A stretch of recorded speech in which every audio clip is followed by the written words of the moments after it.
So, I know there are those of us in this room who actually remember firsthand the old fireside chats from the 40s that FDR did. The rest of us, some of us anyway, were blessed enough to be able to listen to recordings of those fireside chats. So I would like to kind of invite you into that sort of feeling today of a coming together in a sort of fireside chat, sending the rabble they talk about in this reading from Numbers, sending them out into the world to do their deadly stuff somewhere else. Because what we're going to talk about today is gratitude. So I invite you to join me in a place where we reach for that within us, for which we're grateful. And they may be superficial things and they may be extremely deep things, but we dig in there for the things that we need to be grateful for. And God has really been pushing this on me this week. This is not a sermon I particularly wanted to do. I thought there were better parts of the other readings. You know how that goes. But God kept saying, no, and bringing back around to gratitude. And I'm pretty sure I know why. So today we hear of the Israelites, and we can have some real sympathy for these folks because they're out in the desert and they're wandering around literally in circles. They're all over. If you look at a map of where the Israelites went, it was all over the place. And anybody that's been to the beach, and especially if you've taken children there, know what it's like to have sand in your clothes and sand in your bathing suit, sand in your bed, and sometimes sand in your food. Can you imagine doing that for 40 years? Almost anything's going to go good compared to that, right? So here they are, and they're moaning and groaning, and they have these rabble-rousers stealing what little joy they have by reminding them of everything they've left behind. Now, we've all heard that saying, better the devil you know, right? It's always easier, hindsight, to look back with favor over something you may not have liked very much when you were there. But it can start to look really good, including slavery. If you're out in the middle of a desert where it's burning hot in the day, freezing cold at night, sand is in every part of your life, and suddenly it looks pretty good where you had a roof over your head and you had these wonderful foods to eat, where they're talking about their fish and onions and garlic and leeks and melons start to sound almost worth going back to slavery, don't they? Well, some of the Israelites thought so, and obviously there were some that were advocating just for that, get rid of Moses and his insanity and go back to the familiar pain rather than the unknown in front of them. But in all of this, God didn't let them starve. God was right there with them, and he gave them manna every day. It was all they needed to sustain their lives. It had everything they needed to live in terms of food. Well, I don't know about you, but I wouldn't want to get up every morning and eat scrambled eggs every day for 40 years, and then again at lunch, and then again at dinner, and that was all I ate for 40 years. I think I would start looking at melons and things like that pretty exclusively too. But here again, we get caught up in that, what we want as opposed to what we need. Because God often doesn't give us exactly what we want. But God almost always gives us what we need, whether or not we recognize it. And that, for me, is the biggest challenge, recognizing it. So the Israelites were hungry. They were tired. They were a little over this Moses character who has just led them through hell and back. They're not getting any closer to the promised land, and suddenly they want to go back to slavery. And we have those rabble-rousers in the middle who know how to steal your joy. And we've all met them in the office. They're the one at the water cooler who's got something snazzy to say about everybody, criticisms of everything. We have them in our churches. They're everywhere. And if we listen to them, we start to respond to them in like fashion. Steals our joy, and gratitude goes out the window.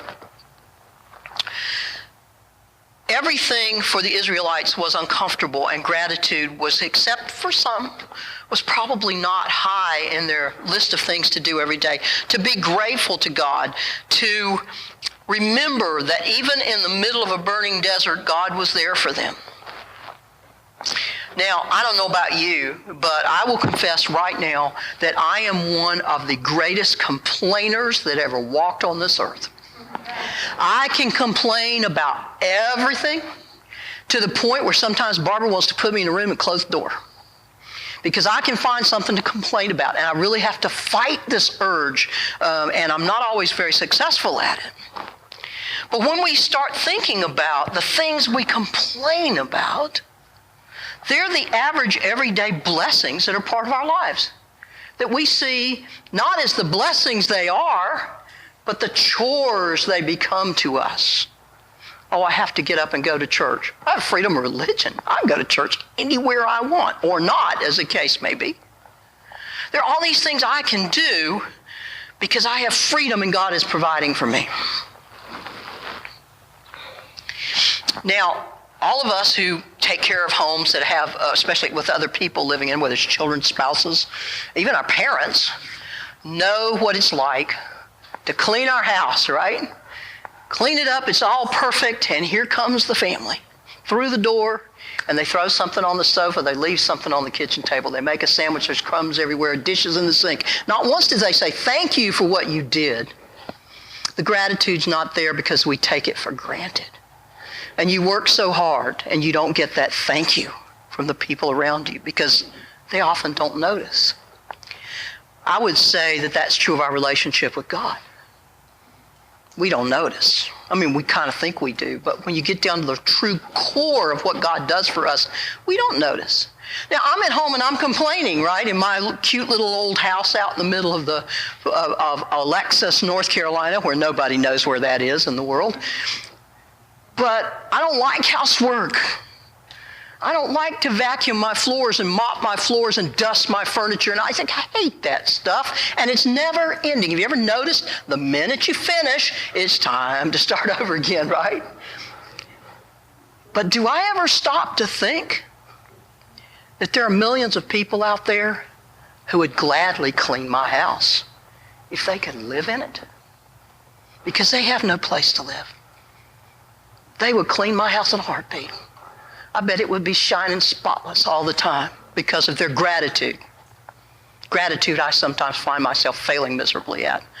I don't care for washing dishes either, I'll tell you that right now. I've been washing them since I was 11 years old. I hate every second of it. But then I stop and I look, and God says, really look, I have food to eat. Which means I have to wash dishes once or twice almost every day of the week. What a blessing that is. How many billions of people would wash my dishes if they could have even a little bit of what I have every day? And I have a lot. Laundry. I'm not a clothes hound. I don't have a lot of clothes, but I can do laundry because I have clothes to wear instead of all these people in the world who wear rags, who don't have shoes. So God provides. Now, it doesn't mean I didn't work hard for these things, because we did.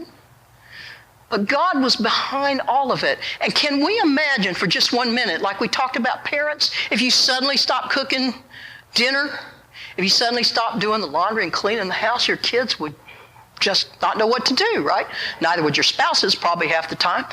But what would it be like if God finally said, okay, that's it, I'm done, and stopped with his blessings, with his giving to us? Have we ever thought what the world would look like without God's blessings in it? God is really, really working on me in this terms of gratitude, of take a moment and see what is right in front of you, not as a chore, but as the blessing it represents. And we all have them, some of us more than others. We have people come through this church who have almost nothing. But the blessings we're given, and that we can give to one another are enormous. And God keeps giving and keeps giving and keeps giving.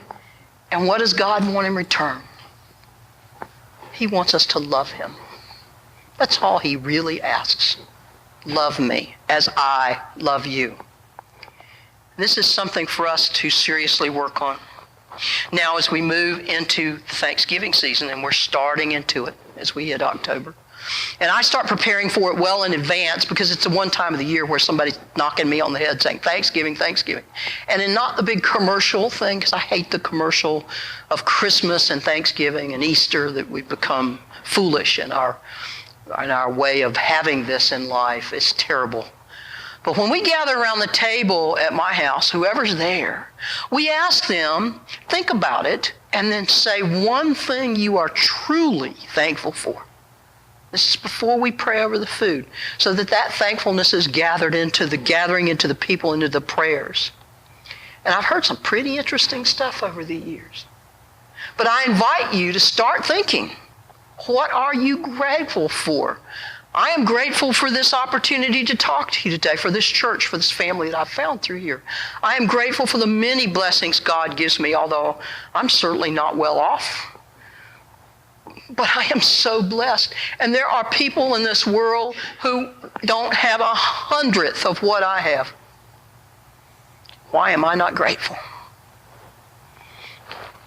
So as we move into this season designed to make us remember what we have, to be grateful for what we have, I invite you to join me in that gratitude, to reach up to God at least once a day and just say, thank you.